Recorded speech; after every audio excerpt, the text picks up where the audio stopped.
Hi everyone, and welcome to a new episode of Miriam Talks About Things.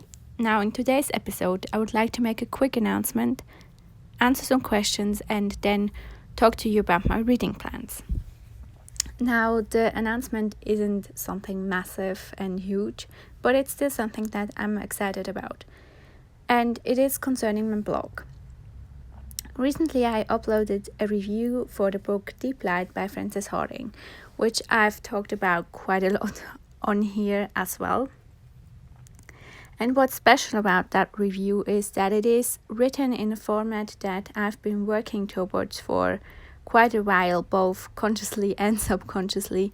And I'm really happy with how it turned out. And I think it's a great way for me to write reviews and use my blog more again for that sort of content, because I think for me that is what is best suited and what I enjoy most with writing and writing on a blog. I think there will be your occasional essays, of course, but I think discussion type of things will be taking place here on the podcast. But again, still some discussion things on the blog as well. But I think the main focus are going to be reviews. And I hope you are not hearing the plane flying through too much. So let's ignore that. So if you'd like to go check out that new review format, again, there's a review up already, and probably by the time you are watching, there will be another one up very soon, but more on that later. I will be having the link to the blog in my description box below. So, on to the questions I would like to answer.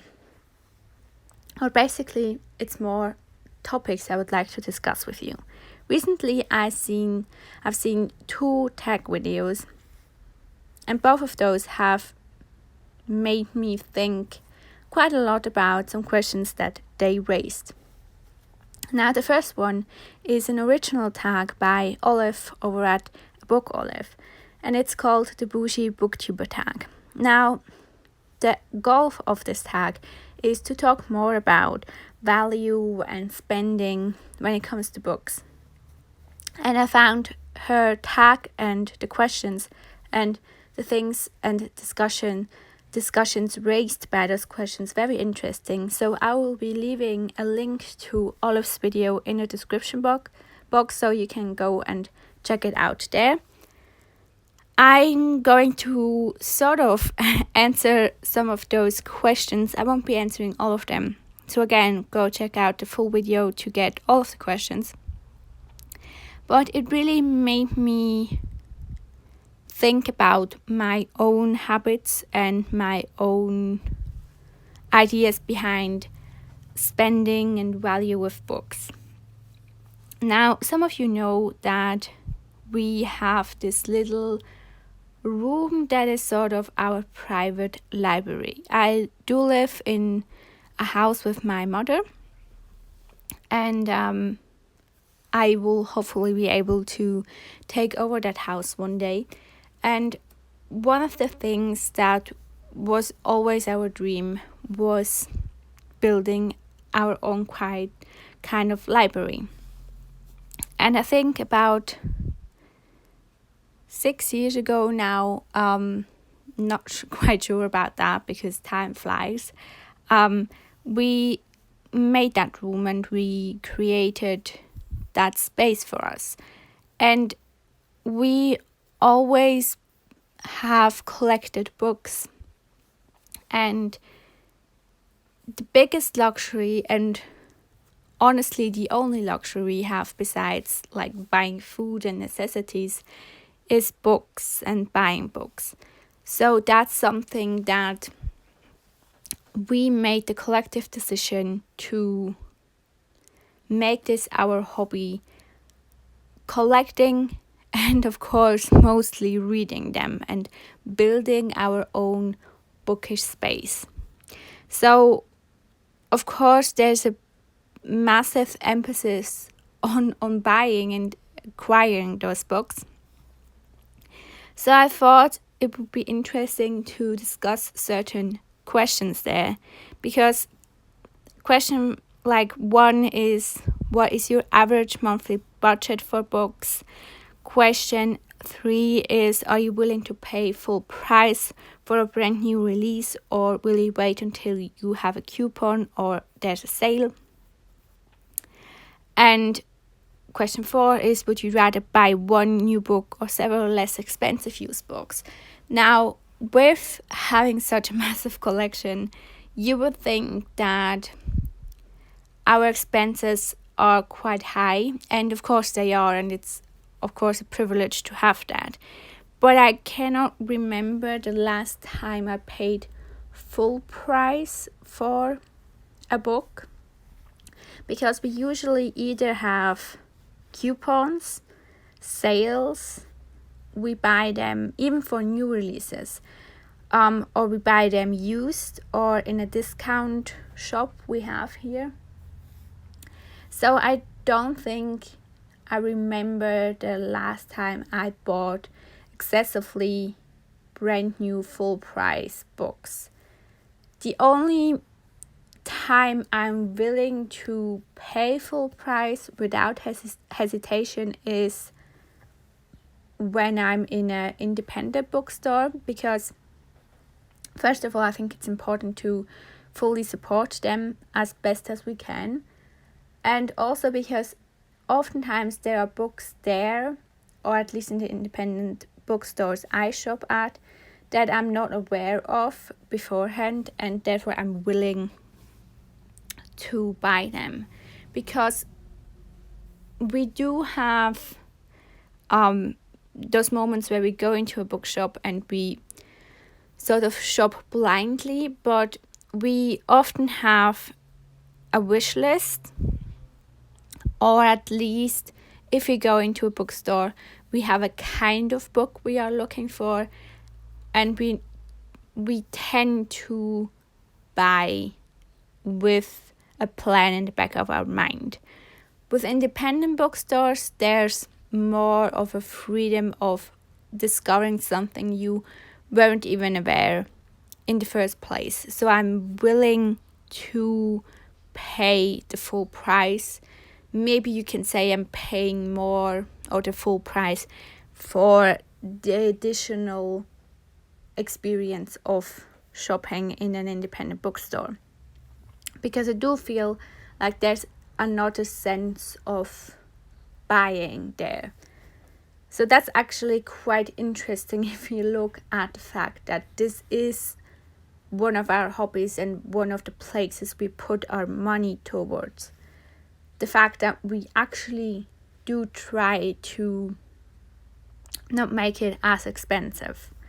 Now, another thing that I found very interesting, and that is sort of more a general discussion, is what Olive discussed in what do you think is a reasonable price for a new hardback book, a paperback, or an ebook. Now, I'm not a massive e-reader, actually not at all, but that's more on how the reading experience is for me personally. But I've used to read more on an ebook, and what kind of bothered me there is the fact that sometimes the ebook was even more expensive than the paperback, which does not make any sense to me at all. And I think we should all work towards the fact that making ebooks accessible, or more accessible, in the price range should be the end goal, because I think that way we can make more people into reading more. In regards of paperback and hardback, similar to Olive, I'm usually a paperback person all the way. But again, if I see the hardback for a reasonable price, I will pick up the hardback if the paperback is not yet available and it's something I really want to have. However, what I also don't get is when the paperback is almost as expensive as the hardback. Then I usually go for the hardback. Maybe just out of spite, but I'm not sure. With the paperback, that might be me. And that might be playing into question 8 Olive raised. Will you pay more for a cover or edition you like better? And that is, I do believe that we could maybe get more prettier naked hardcovers like Under the Dust Jacket. Because actually, me personally, I would pay more for a hardcover if I knew there was something pretty underneath. And maybe that's just the art historian and the art enthusiast talking, but that's something that I would like to see more with hardcovers. And I think, yes. But generally, I'm generally a paperback person, but I get annoyed when I see paperback being unreasonably pricey. So I think 10 to 15 like Swiss dollars would be my ideal. That's the same like dollar and euro, I think. So 10 to 15 would be my ideal for paperback and what I'm willing to spend. And 15 already being on the higher end. So yeah, actually, again, I will be leaving all the information to the tag down below, but those are the questions I would like to discuss now in this context.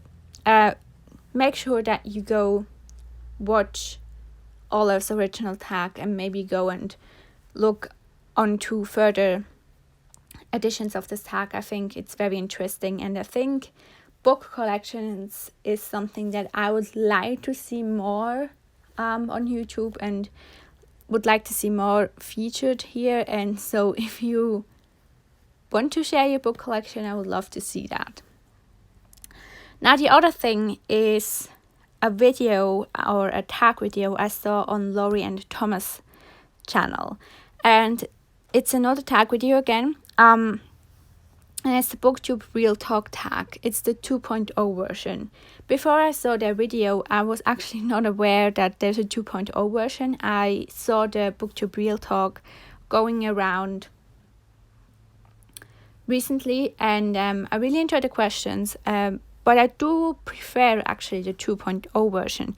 So I was really glad that I saw them doing it, and I think even between the original version and the 2.0 version, and I've left them that comment, I really think this is my favorite take on this tag in general. I will be definitely leaving their video in the description. I really think it's worth watching, and I think they discuss something that I find very valuable and a lot of us should discuss more.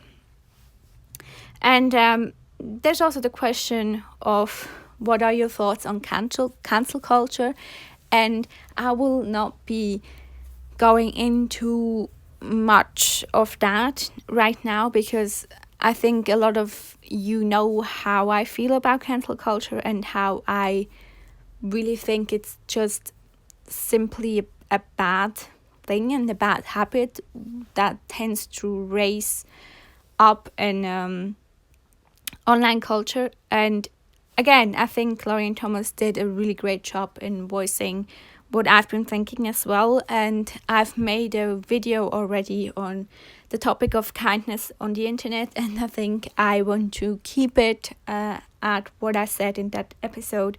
I will be linking it in the description if you would like to check that out. There's a question,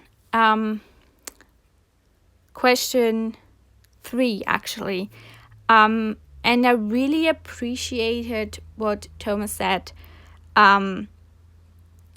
as his answer towards the question, and the question is, do you consider Booktube to be a welcoming community?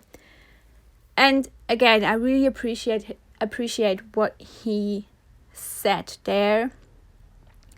And I think it's something that I've been struggling with and has led me to distance myself from the community and not wanting to be part of the community actually anymore. And something that also made me value the people more that I've grew to get to know on this platform. Basically what he said is that he thinks, and Laurie agreed on that, he thinks that, and please go watch their video because it's worth it, and I'm not going to be able to say it to a point, but basically what he said is that he values a lot how people welcome new booktubers into the community and how we welcome them and support them when they start fresh, but that it can get clicky quite quick. And I know that this is a touchy subject for the community, and I know that having a friend group is not necessarily a bad thing, but I do think sometimes we base our simple interactions, not just a close friend group, on the fact that we read the same books and we have the same opinions on the same issues at the same time. And that's personally not how I interact in real life. Therefore, I don't really want that in my online community. Let's take the example of Laurie and Thomas. We do have quite a different reading taste. However, I'm still very much interested in the books they talk about on their channel. But I do have a different taste generally. We do have different opinions on certain aspects of life, but I consider them to be such a valuable part of our community, and I think we should get back more into not only welcoming new people, but making a constant effort to reach out to channels that might talk outside of our box. And I think we just need that in our lives generally, to look outside the box and make room for different experiences and other experiences.